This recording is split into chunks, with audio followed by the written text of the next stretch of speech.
subscribe to our channel and press the bell icon. अस्सलाम वालेकुम अज़ीज़ तलबा व तालिबात। जमात हश्तम के उर्दू के दूसरे ख़त के वीडियो में आप तमाम का इस्तक़बाल है। आपको हमारा वीडियो पसंद आए तो लाइक कीजिए, शेयर कीजिए, हमारे चैनल को सब्सक्राइब कीजिए। चलिए शुरुआत करते हैं। सबसे पहले जान पहचान देखेंगे और उसके बाद ख़त पढ़ के इसका मुताला करेंगे। जान पहचान: रशीद हसन ख़ान 10 जनवरी 1930 ईस्वी को शाहजहाँपुर में पैदा हुए। वो मारूफ माहिर लिसानियात, मुहक़्क़िक़ और मुदव्विन थे।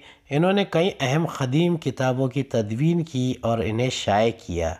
इन्होंने उर्दू इमला, लुग़त, ज़बान व बयान की क़वाइद से मुताल्लिक़ आला दर्जे के मज़ामीन लिखे।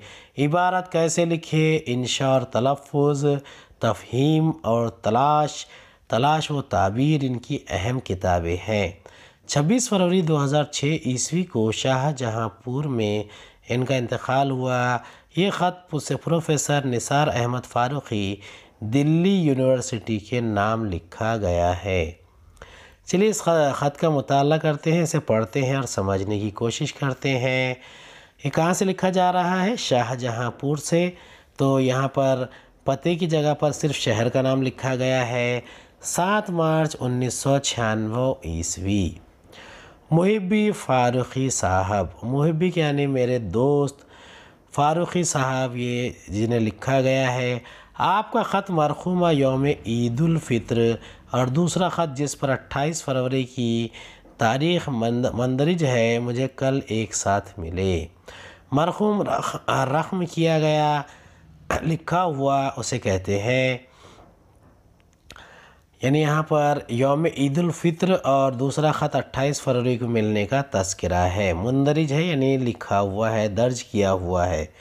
मुझे कल एक साथ मिले, इसे डाक का अदना करिश्मा कहिए। डाक यानी पोस्ट के ज़रिए भेजी जाती थी, इसीलिए इसे डाक का करिश्मा कहा जाता है। पोस्टमैन को डाकिया कहते थे। अब ये मामूल सा हो गया है। देखिए पहले ज़माने में काफ़ी ज़्यादा महकमा डाक पर बोझ होता था, काफ़ी ज़्यादा ख़ुतूत की तरसील होती थी, एक जगह से दूसरी जगह भेजे जाते थे, इसीलिए अक्सर ख़त मिलने में देरी हो जाती थी। भाई मैं आपकी नवाजिश बरादराना का मुअतरिफ़ हूँ और ममनून कि आप याद रखते हैं और याद करते रहते हैं। यहाँ आते ही गुर्बत दर वतन के मानी मालूम हुए। घर के सभी अफराद के पास रहने की जगह मेरे सिवा के मेरे शुमार परदेसियों में होता रहा है। अब नवाजिश बरादराना के मतलब होता है कि भाइयों जैसे शफ़क़त और मेहरबानी करना, मुअतरिफ़ होना यानी एतराफ़ करना, मान लेना, ममनून होना यानी एहसानमंद होना, शुक्रगुज़ार होना। गुर्बत दर वतन अपने वतन में अजनबी होना यानी अजनबियत महसूस करना। अब यहाँ पर मुसन्निफ़ कह रहे हैं कि वो अपने ही वतन में, अपने ही घर में अपने आप को अजनबी महसूस करते हैं। आप इसे यूँ देखिए कि 4-6 दिन पहले मेरा पोता 4 साल का अपनी माँ से कहने लगा कि अब दादा हमारे घर रहेंगे, क्या अपने घर दिल्ली नहीं जाएंगे। अब देखिए जहाँ रशीद हसन ख़ान साहब की जो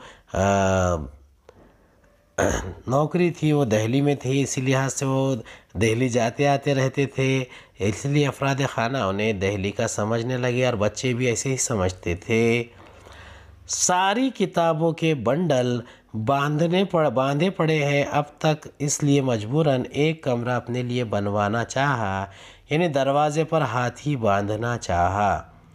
अब देखिए ये दरवाज़े पर हाथी बांधना ये कहावत है, इसका मतलब है बहुत ज़्यादा बड़े पैमाने पर जो ख़र्च होता है उसे बर्दाश्त करना, इसके लिए इस्तेमाल किया जाता है। तो मकतूब निगार क्या कहते हैं? तो मकतूब निगार कहते हैं कि इजलास में हाजिर ना होने की वो पहले तो मुआज़रत करते हैं और लिखते हैं कि किताबों को सलीक़े से रखने के लिए एक कमरा बनवाने में मसरूफ़ है और इसलिए आ नहीं सकते हैं। जो तू काम शुरू हो गया अपने पास तो दस्त खाली की लकीरें हैं। दस्त खाली, ये दस्त यानी हाथ, खाली हाथ है और हाथ की लकीरें ही दिखती है। आजकल वही काम हो रहा है, सुबह से शाम तक राज मज़दूर के साथ सर खपाना पड़ता है। ख़्याल है कि 10-12 दिन में ये बन जाएगा।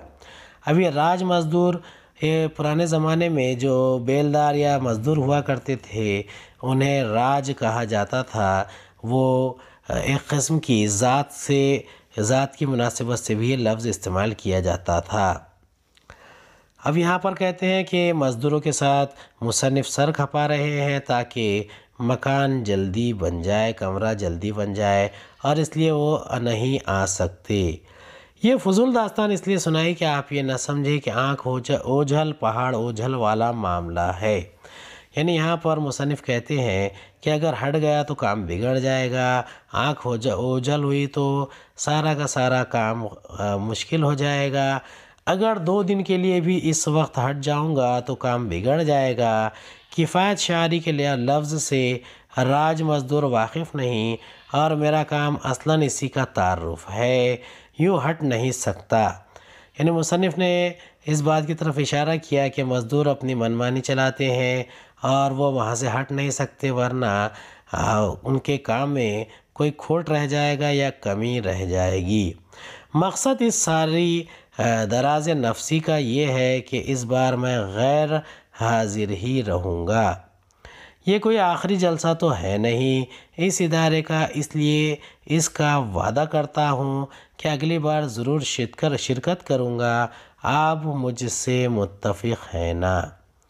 اب یہاں پر ذکر آتا ہے کفایت شعری کا، یعنی کم خرچی۔